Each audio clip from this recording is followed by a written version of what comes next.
Hello everyone, welcome to my YouTube channel Vidya Shala. So, as we discussed in the previous class about the revolt 1857, now it's time to see what happened the post 1857. So, we are gonna learn about that now. So, I'll give you a small introduction about the series that I am running, a modern history series for all the people who are preparing for all the competitive exams across India. So it would be a kind of marathon for the people who are preparing for the prelims or UPSC 2025. At the same time, it acts as a revision for you all, and those who are preparing for the very first time, it would be a kind of a great overview of all the concepts and aspects that you are going to learn in the future days. So, and those who are preparing for UPSC or KPSC or other exams like FDA and SDA and any other exams like modern Indian and modern Indian history plays a very important role. Like many of the questions are asked from the very important aspects which are included in the modern history. So I am here to briefly and very thoroughly, you know, making you people understand about the modern history and the key concepts. So without skipping my video, please do watch it and learn through the series. And I'll be running this series about some 20 series. So here in the 20 lessons, I'll be covering all the aspects, and each series will consist some about some 20 to 30 slides. That's it. And like whatever the important questions that will be asked regarding like from the examination perspective, I'll be covering everything. So without any delay, let's dive into it. So in the previous class, as I said, we learned about the revolt of 1857, and we studied what are the causes, what are the economic causes, political causes, socio-economic causes, military causes, and we studied the consequences and the impact, and we studied its impact on the British Army, and we studied the impact on the Indian people. So, and we saw how it was suppressed and who are the leaders who were responsible for the suppression of the revolt, and we saw the drawback in the 1857 revolt. We studied it on the whole 365-degree angle. So in the same way, we are learning like in the next, and what's the next scenario, what happened after the revolt. Now in this class, we are learning only about the post 1857 revolt. Like we are studying what did the British government or the Britain government or the crown brought to India, what are the consequences next, and what were the privileges or the drawbacks next happened. So we are learning everything here in this class. So at first, let's see the Act for the Betterment of the India 1858. That means, of course, like after this, like 1857, everything, all the responsibility, administration was transferred from the British company to the Britain Crown. So now the administration and the responsibility, everything will be under the crown. So here they brought something called as the Act for the Betterment of the India 1858. So here what happens is that they brought us with this particular act, that is Act of Better Government of India. So here, even before the revolt could be suppressfully, the British Parliament on August 2, 1858 passed the Act for the Better Government of India.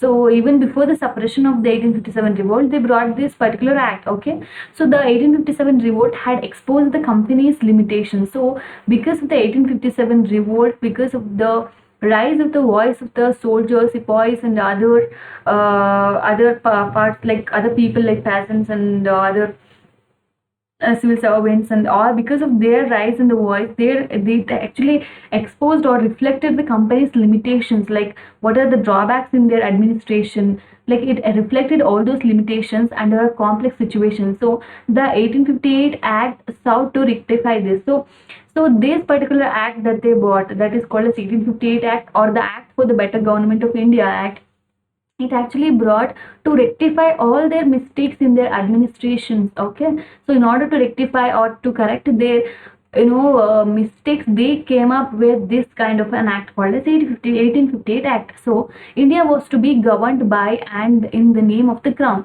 So now onwards, the India will be governed under the name of the crown through a Secretary of State. That means there will be a Secretary of State from the crown through which the India will be governed. Okay, and a council of 15 members. So there will be Secretary of State, and under him there will be 15 members. So along, like, the crown will be governing the India through Secretary of State, which consists of the 15 members, okay, 15 council of members. So this was the act of 1858, and the initiative and the final decisions were to be with the secretary of the state, and the council was to be just advisory in nature. That means whatever the final decisions, okay, whatever the what is the final decision that takes by the secretary of state and the council, it will be just advisory in nature. Thus the dual system introduced by the Pitt's India Act came to an end. So this, whatever the dual system of act, that means the dual system which was introduced by the Pitt's India Act, that was actually abolished, like that came to an end. So, and the Governor General became the Viceroy. So here, like, the Governor General, whom we used to say, they become the Viceroy. That is, his prestige, if not authority, increased. Okay, like the Governor General was changed now onwards to Viceroy, and the assumptions of the power by the crown was one of formalities rather than substances, and it gave a decent burial to an already dead horse. So the company's administration, that means like, we can just say that this particular thing that was brought, like the administration was changed to crown. So this, like, it's just like a formality rather than substances, and it gave, like, it was like a decent burial to an already dead horse. Like, the horse has already dead, but we are giving a decent burial. Like, they are just changing the administration, but the thing will be as such, okay, there would be no much difference. And they also came up with the Queen's Proclamation 1858. So here the assumption of the government of India by the sovereign of Great Britain was announced by the Lord Canning, and at a darbar at Allahabad in Queen's Proclamations issued on November 1, 1858. And it was by this proclamation that the Governor General acquired the additional title called as Viceroy. So through Queen's Proclamation, the Governor General became the Viceroy, okay, and he acquired the additional title here. So as per the Queen's Proclamation, the era of annexations and expansions had ended. So according to the Queen's Proclamation, it said that this era, like, till then, whatever that was there, like the annexation or the acquiring the territory and then expanding them, it came to an end, and the British promised to respect the dignity and the rights of the native princes. So these British officials were there, they just promised that we will respect the dignity of the people of India and the right of the native princes. Okay, and the Indian states were henceforth to recognize the paramountcy of the British crown. So they just, proclaimed that now onwards Indian states or the people should, recognize and respect the British crown, because from now onwards every administration will be done by the British crown directly or through Secretary of State. This was the Queen's Proclamation. So, aftermath of the revolt 1857, what happened is the people of India were promised for the freedom of religion. It was promised that for the people of India, we will give the freedom of religion, like they can just safeguard their beliefs and faith on their religion, and without interference from the British officials. So from now onwards, there would be no interference from the British officials towards your religion. It was promised by the British. So it promised equal and impartial protection under the law to all the Indians, besides equal opportunities in the government services, irrespective of the race or creed. It also promised that they will provide the equal opportunities irrespective of the race or creed to all the people of India in the government services. But it was also promised that old Indian rights, customs, practices would be given due regard while framing framing and administering the law. And it was also promised that they would respect our faith and belief while framing the laws. Okay, this was their promise. And the army, which was at the forefront of the outbreak, was thoroughly reorganized, and the British military policy came to be dominated by the idea of division and counterpoise. Like, they started focusing on the military, because the mutiny started in the military army only. So they started reorganizing it, and the British military policy came to be dominated by the idea called as division and counterpoise. Like, they wanted to rule India by division and divide and rule. So the British could no longer depend on Indian loyalty. So the number of Indian soldiers were drastically reduced from now onwards, even as the number of European soldiers was increased. So now what happened is, in the Indian army, the number of Indian people actually drastically reduced, and they started relying much on the English army, okay, Britain army. and the recruits were to be drawn from the martial races of Punjab, Nepal, and northwestern frontier that had provided the loyalty to the British during the revolt. So they started hiring the people more from the Punjab, Nepal, and the northwestern frontier because they feel that they are much loyal to them other than the Indian people. So effort was made to keep the army away from the civil population. So they started keeping the military people away from the civilian populations because they didn't want to do the mistake again, because last time the military had a close association with the civilian population. They knew what is happening with the civil people, they knew what is happening with the peasant, they knew what are the exploitative land settlements rules that the British are bringing to their families. So they had the close association with the normal people. As a result, they were also being affected. So this time they want to maintain a very strong distance between the military people as well as the civilian population in order to uh, you know in order to protect themselves from the revolt that had happened like before. So at the same time, all India artillery units and except a few mountain batteries were made defunct. Okay, many of the units were made defunctional, and all higher posts in the army and artillery departments were reserved for the Europeans. And they started, even more reserving the posts like higher departmental posts in the army, or in the army or the artillery departments, only for the Europeans. Okay, and the earlier reformist zeal evaporated as many liberals in the Britain began to believe that Indians were beyond reforms. So thus the era of reforms came to an end. So they stopped bringing the reforms because they just saw lots of revolt here and they were just angry also. And so the reforms were stopped. And here, the conservation reaction in the England made the British Empire in India more autocratic because of this, what the British Empire did was like they became even more autocratic. They just became even more dominant. It began to deny the aspirations of the educated Indians for sharing the powers. So it even stopped sharing the powers, and it actually just suppressed the aspirations of the educated Indian who had beliefs in the rule of the British, and it actually just denied their aspirations. And in the long term, this new British attitude proved counterproductive for the empire, as this caused frustration. Like in the long term, if we just see that the new British attitude towards the India, actually it was like counterproductive for the empire, and it actually just caused a very much frustration to the Indian people. And the policy of divide and rule, as I said, they started acquiring the divide and rule, like they'll just divide the area and they'll just start ruling each of the divided area. As a result, India will be divided into many parts, so there will be just no unity. So this policy of divide and rule started in the earnest after the revolt 1857. So the British used one class or the community against another unscrupulously. That means they will just divide the area into many parts, and each area they will just pit one of the community against the other community. So they'll just start dividing the Indian people and Indian communities and Indian area, everything they'll be just dividing it, and as a result there will be disruption in the unity of the people. This was the policy they adopted post 1857. Okay, that is very important. And at the same time, while British territorial conquest was at the end, a period of systematic economic loot by the British began. At the same time, people could understand the economic loot, that is the drain of wealth. They were just literally draining the wealth from India. So the Indian economy was fully exploited without any fear. Like it was like so deliberately they were just doing it. There was just no fear.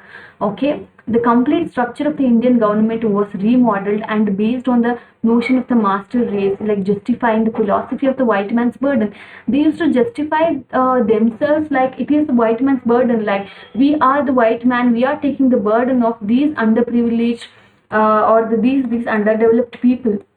And this widened the gulf between the rulers and the ruled. This is a very famous theory. I think you people are aware of it, otherwise I'll tell it.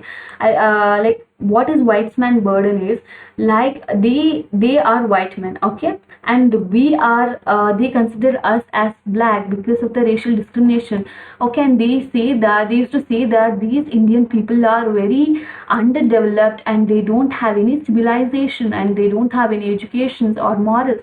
So it is we are taking the burden, that is we are taking the white man burden, and we are, you know, at the burden, at that sake we are just helping them to be educated, we are modernizing them, we are just, you know, we are actually making them more intellectual. So we are taking the burden. So they used to appreciate themselves by undergrading Indians, so that is called as white man's burden. So they used to justify that theory. And at the same time, if we just see the change in the military policy, of course, as I said before, those are all the overall changes that we could see in the socio-economic wise. And if we see the whatever the changes in the military policy, here the number of European soldiers were increased. As I said before, the soldiers in the Europeans were increased because they have much loyal, they felt that they are much loyal, and they want them to be dominant, and they relied much less on the Indian sepoys because of the mutiny. And the Bengal army ratio was fixed at 1 European soldier for the 2 European soldier, okay. So even the ratio was also being fixed. For the 1 Indian soldier, they used to put a 2 European soldiers. So that how the ratio was increased. The European soldiers ratio was increased, and the Bombay and the Madras armies ratio was fixed into 1:3 and 2:5. See the ratio, oh my god. So all big positions in army and artillery were reserved for the Europeans. So all the big promotions, allowances, and big posts, everything was reserved for the only for the European soldiers, and artillery for now was specifically reserved for the Europeans, okay. So this was the scenario. And at the same time, soldiers from Awadh and Bihar and central India were declared as non-martial, while Punjabis, Gorkhas, Pathans who had fought for the British were declared as martial and recruited in large numbers. See how they discriminated because of this mutiny. And by 1857, half of the British Indian army was recruited from Punjab, because they felt that people from Punjab, they will stay loyal to them because they supported during the mutiny to the British. So this is how they reduced the recruitment of the Indian army. And at the same time, if you see the change in the policy towards the upper class. So after 1857 revolt, they wanted to bring some change in the policy towards the upper classes like landlords or princes, etc. So the policy of annexation abandoned. So they actually abandoned this, and the princes and landlords rewarded and befriended. Like they started, you know, awarding these landlords. And Britain as a paramount power, Britain was acknowledged as a paramount power. Like they just accepted, they made them to accept Britain as a paramount or a big power, okay. And in 1876, Queen Victoria assumed the title of Empress of India. See how, like, how the things changed, how British made the things to change, okay. In 1876, this particular Queen Victoria assumed the title called as Empress of India, okay. So and let's see the change in the attitude towards the educated Indians. So how the attitude changed towards the educated Indians who had aspirations or hope about the British regarding like they are modernizing India, they believed in that. So let's see what are the attitude change towards them. So hostility towards the higher education, like the British now became hostile to higher education in India, and even took active steps to curtail after the formation of Indian National Congress 1885. Like initially they were just excited to give education to the India through Christian missionaries, but after this 1857 revolt, they were just hostile, they were just not much excited to provide the higher education to the Indian people. And they wanted to curtail the education to the Indian people. And like especially after the India INC formation, that is Indian National Congress formation after 1885, they were just curtailing to provide funds to the higher education of the Indian people. So because they didn't want the Indian people to get educated, because if they get educated, they will know everything about what these rulers are doing, British rulers are doing. As a result, they will again raise their voice. So it's gonna be again tough for them. So in order to avoid those situations, they wanted to curtail the education for the Indian people. Okay, they only wanted educated Indians who are Britishers in mind and Indians through in their colors. Okay, so the Indian Civil Service, and they just brought the Indian Civil Service Act of 1861, according to which, in order to show off the notion of equality and transparency, this act was passed, which provided for an annual competitive exams to be held in London. They just came up with the Indian Civil Service Act of 1861 in order to show that we are treating everyone equally. In order to show off that, they brought this act, and it actually provided for an annual competitive exam, and that would be held in London. Okay, as we just write UPSC exams today, there was just also the exams like in the same way there was exam back then called as Indian Civil Service exams. So it was held in London, and however the detailed rules framed were such that they had the effect of keeping the civil services close preserved for the Englishmen. Like, of course, it was like for the namesake they did that in order to show off themselves, like they are looking after everyone very equally in a equal perspective. But if we just see the detailed rules that they have framed, it was made very much difficult for the Indian people to crack. Okay, and it was majorly like keeping the civil services very much close to preserve it for the Englishmen. Okay, they were just framed it everything that would be helpful for the Englishmen and very much difficult for the Indian people. Okay, that was their strategy. And they also brought the Indian Council Act 1861, and Sir Bartley Ferrer, in his famous minute of 1860, pushed for representation of Indians in the Legislative Council. So he wanted to have Indians as a representatives in the Legislative Councils, and as the British now realized, the major cause of the revolt was the miscommunication between the ruler and the ruled. So like Indians also just started knowing that there is a miscommunication between the ruler and the ruled. So in order to fill that gap, he wanted our Indian representatives to be there here in the Legislative Council, so that they can just actually communicate what Indian people are facing.